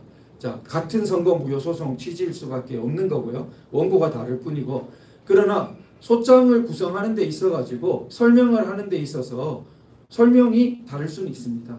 왜 대선 무효를 주장하느냐 또 어떤 검증을 요구하느냐 이런 거에서는 소장의 구체적인 내용은 A 소송 내에 들어있는 글자하고 B 소송 내에 들어있는 글자가 다를 수 있습니다. 자, 그래서 저희가 이제 제기한 소송에서 여러 가지 그 소송 내용이나 또 어떤 검증을 요구하고 있는지를 말씀드린 거고요. 그래서 그 아마 소장 자체에 대한 설명은 벌써 소장 낼 때 한 2달 전에 저희가 설명 세미나를 하고 영상 녹화된 게 있고 유튜브에 남아 있을 겁니다. 그런 부분 참고해 주시면 좋겠고요. 그래서 아마 다른 또 한 위원장님이 제기하신 부분은 또 한 위원장님이 또 생각하시고 중시하시는 방향의 뭐 내용들이 아마 들어있을 텐데 큰 틀에서는 뭐 저희가 이 선거 무효의 원인이 있어가지고 제기하는 그런 부분은 큰 맥에서는 같을 수밖에 없지 않나 그렇게 생각합니다. 저기 청구 취지에 저도 앞부분을 좀 늦게 와서 못 들어서 그런데요. 청구 취지 부분에 왜 주기적 청구라는 게 있고 예비적 청구라는 게 있잖아요. 그러니까 우리 소송팀에서는 이제 그 주기적 청구 취지랑 예비적 청구 취지를 이렇게 나눠서 하셨는지 어떻게 하셨는지 좀 말씀해 주시고요. 그리고 저는 지금 투스데일리에 지금 부정선거 코너를 마련을 해주셔서 거기에 지금 특별 기획을 지금 하고 있는데 제가 듣기로는 한 10군데에서 무효소송을 신청했다고 들었거든요. 그러니까 이제 각자 여러 측면에서 하고 계시는 것 같은데 그거를 좀 묶어서 전체적으로 각자 어떤 점에 주안점을 둬서 이제 무효소송을 했는지를 종합적으로 보도를 하면 이게 어떤 면에서는 좀 공론화 시킬 필요가 있는데 레거시 미디어에서는 아예 지금 발표 자체를 안 하니까 좀 이런 그래도 그나마도 이제 관심이 있는 그 언론사에 좀 각자 오늘 말씀하신 내용도 좀 구체적으로 이렇게 좀 하신 것 같아요. 보도를 하고 그 중앙선관위에 그 개인적인 요청을 할 수도 있지만 이렇게 언론을 통해서 좀 기회적으로 시리즈로 이렇게 지속적으로 그리고 발표 안 하는 것에 대해서는 저는 이건 100% 헌법 위반이고 공무원 영유법 위반이라 생각이 드는데 그런 것까지도 좀 생각을 시켜서 그 좀 특별 기획으로 시리즈 발표를 좀 하면 어떨까 싶은 제안을 드립니다. 동참해 주실 수 있으세요? 우선 질문사항에 말씀드리면은 주의적, 예비적 이렇게 좀 법적으로 전문적인 용어인데요. 청구 취지가 청구 취지지 무슨 또 주의적은 뭐고 예비적은 뭐냐 이렇게 이제 의아해하시는 분도 계실 텐데 이제 법 형식상으로는 그렇습니다. 이렇게 예비적이라는 것은 그야말로 주의적이라는 것이 안 받아들여질 때 판단해 달라 이런 취지입니다. 그게 이제 예비적 청구 취지. 그러니까 주의적이라는 것이 판단되어서 인용되어 버리면 이렇게 소를 제기한 사람의 뜻대로 인용되어 버리면 예비적인 것은 판단할 필요도 없는 거죠. 순서가 있습니다. 그러니까 주의적이 먼저 판단되고 그 다음에 혹시 그게 안 되면 예비적 이런 취지인데요. 이 선거무효 소송에서 주의적 예비적은 너무 뻔합니다. 다른 그게 있을 수가 없어요. 4.15 때도 마찬가지고 왜 그러냐 하면은 선거무효 소송은 이제 특별한 거기 때문에 주의적은 당연히 뭡니까? 선거무효라는 겁니다. 이게 법에서 선거 소송은 형식을 딱 규정해 놨습니다. 두 종류밖에 없어요. 선거무효 소송이거나 당선무효 소송이에요. 그래서 두 종류밖에 없기 때문에 주의적 예비적이 있었다면은 그는 당연히 처음은 선거무효가 들어갔고 두 번째는 당선무효가 들어가 있는 겁니다. 그런데 우리는 당선무효가 왜 들어가 있냐면 송진호 후보가 후보인데 원고에 포함되어 있어요. 그러니까 당선무효는 후보가 주로 적격이 있는 겁니다. 이제 일반 우리 유권자로서는 선거무효가 훨씬 이제 적격입니다. 그래서 당연히 주의적으로 선거무효가 들어가 있고 원고에 송진호 후보라는 후보로 뛰었던 사람이 포함되어 있으니까 예비적으로 당선무효도 들어가 있고 그런 형태로. 그래서 주의적이라고 말씀드린 거는 어떤 법에 근거해서 어떤 판례에 근거해서 하신 거예요? 아니 공직선거법상에 딱 그렇게 선거무효 소송이라고 조항이 되어 있습니다. 당선무효 소송, 선거무효 소송 이렇게 법문상에 규정이 되어 있습니다. 그래서 그 법문상의 규정에서 선거무효 소송을 후보가 제기하는 경우도 있고 일반 유권자가 제기하는 경우도 있고 이렇게 나눠놨습니다. 그리고 거기에 따라서 하는 것이고 아마 저희가 법을 아는 상식에서는 아는 범위에서는 그 조항을 벗어나서 제기할 수도 없고 아마 다들 그 조항으로 제기했을 거라고 생각됩니다. 법이 뭐 정한 제도니까 저희가 2020년 4.15 때부터 계속 배우고 있으니까요. 그리고 이제 기획 보도해 주신다는 건 감사한 일이고 저희도 협조할 수 있는 것들은 당연히 뭐 저희가 바라는 바니까 협조하도록 지금 10군데가 넘게 했다는데 그분들이 이렇게 협조해서 대법원 앞에서 전압력을 가하는 그런 거는 좀 가능할 수 있나요?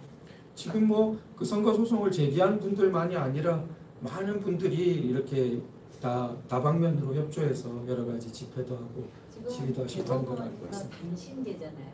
그러니까 이놈들이 이렇게 180일을 끌다가 그냥 갑자기 그냥 기각, 각하 뭐 이런 식으로 해버리면 그다음 방법이 없지 않습니까? 자, 이 대법원의 유형에 대해서 우리가 이제 많이 겪어왔는데 변론기일을 형식적으로라도 안 여는 것은 없습니다. 그런데 여러 가지고 옛날에 유명한 자유통일당 비례대표 그때 문제처럼 거의 도망치다시피 하고는 이제 끝내버리는 경우가 있고 연수을처럼 무언가 진행을 했는데 그러고는 이제 기각하는 그런 경우가 있었는데요. 다 질질 끄는 것이 공통된 현상이었죠. 그래서 우리가 특히 이 질질 끄는 문제에 대해서 그냥 잊지 말고 이번에는 특히 180일이 가기 전에 제가 이제 강조하는 것은 왜냐하면 법에 그렇게 써져 있다는 것은 굉장히 우리에게는 강력한 주장의 근거기 때문에 법을 지켜라. 그리고 180일을 달리 해석하는 것은 임의적인 해석일 뿐이다. 법을 지켜서 180일 내에 진행되도록 하라고 이 180일이 가기 전에 우리가 열심히 그 주장을 해야 되는 것 아닌가 생각하고 그 전에 이런 확실한 검증, 대면 검증을 하도록 하라고 우리가 오늘도 그래서 촉구 기자회견을 하고 앞으로도 그런 방향에 많은 노력을 해야 되지 않나 그렇게 생각합니다. 마지막으로 할까요? 네. 저기 180일 안에요. 그 법을 갖다가 선거무효 소송을 갖다가 재판을 하지 않아도 된다 이런 악법을 발의한 거로 알고 있거든요. 근데 그게 지금 현재 이거 선거무효 소송을 제기한 시점하고 그 안에 이미 그거를 발의한 게 입법화되면 악법이 그러면은 이게 문제가 있잖아요, 그죠? 악법을 발휘한 입장에서. 네, 이 추후에 다른 이야기는 또 이제 마치고 개별적으로 이렇게 또 질문해 주시면 제가 또 답 말씀드리고요. 지금 이제 질문된 경우에는 그냥 저 일반적인 법 이 법리라 할까요? 일반적인 법적 그거로 볼 때는 저희는 그 법이 통과되기 전에 제기한 거죠. 그 법이 통과되기 전에 제기했는데 추후에 법을 통과시켜 가지고는 여기 적용할 때 그 소급 적용이죠.